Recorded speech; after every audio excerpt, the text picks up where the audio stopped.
Kapolri Jenderal Listio Sigit Prabowo tampaknya terus ditambah pekerjaan rumahnya.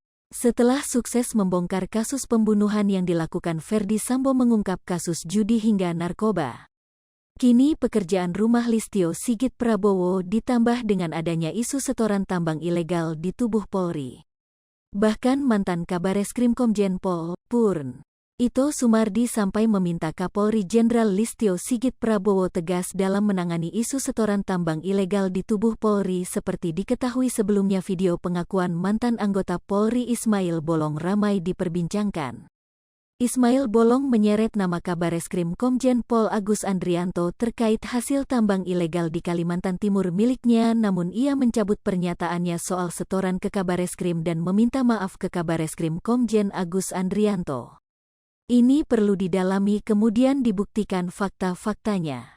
Kita semua tahu semua tergantung pada pimpinan Polri. Ketegasan Kapolri saat ini betul-betul perlu, kata Ito Senin, tanggal 7 November tahun 2022. Dikutip dari YouTube Kompas TV, beredarnya isu ini menurut Ito karena ada pihak ketiga yang ingin memperkeruh dan menjatuhkan citra Polri. Ito juga mengaku isu yang menyenggol perwira tinggi Polri sudah kerap terjadi saat dirinya menjabat sebagai Kepala Bareskrim Polri dulu. Ada pihak ketiga yang memanfaatkan dan memperkeruh kondisi yang saat ini dihadapi Polri, jadi apalagi yang menyangkut jabatan Kabareskrim. Saya kan pernah juga jadi Kabareskrim dulu. Saya juga diisukan karena mengungkap satu kasus di mana kasus itu melibatkan seseorang yang dia bisa membuat cerita.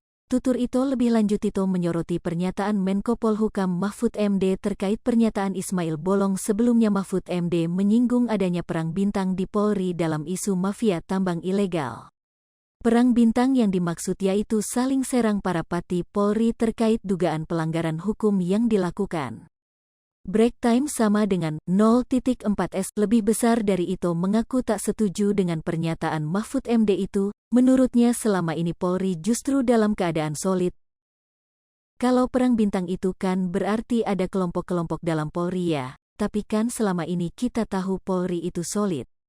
Tapi mungkin ada beberapa oknum anggota yang bersalah kemudian dilakukan tindakan, dia kecewa sehingga melakukan manuver dan mendegradasi kredibilitas Polri.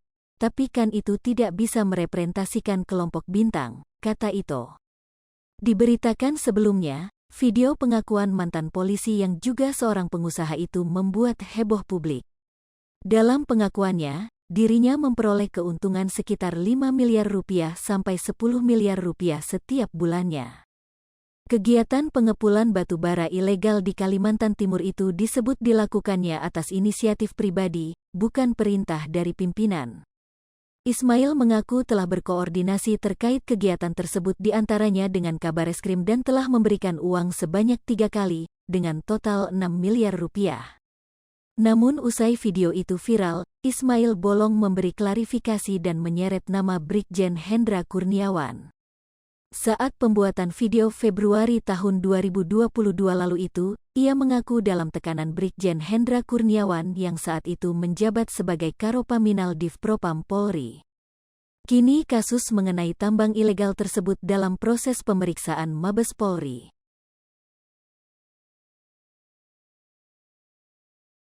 Hai pemirsa Sri Popo TV, jangan lupa komen, like, dan subscribe, serta tonton terus berita-berita terupdate lainnya ya.